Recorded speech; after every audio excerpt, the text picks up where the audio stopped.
Mən də bilirəm ki, arxamda Azərbaycan xalqı dayanır.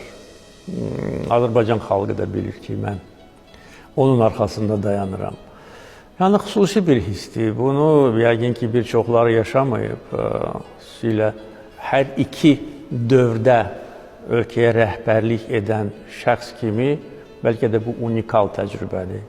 Bilirsiniz, 4 il keçməsinə baxmayaraq, hələ ki tam bunu anlamaq da çətindir və hər dəfə məndir, bəlkə də 100 dəfədən çox azad edilmiş torpaqlarda olmuşam. Hər dəfə gedəndə eyni sözləri özümə deyirəm.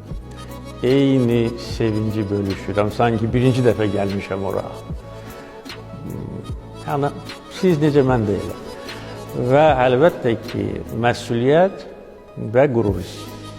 Və biz elə ölkədə yaşayırıq ki, doğrudan da fəxr edə bilərik ölkəmizlə, xalqımızla ilk növbədə.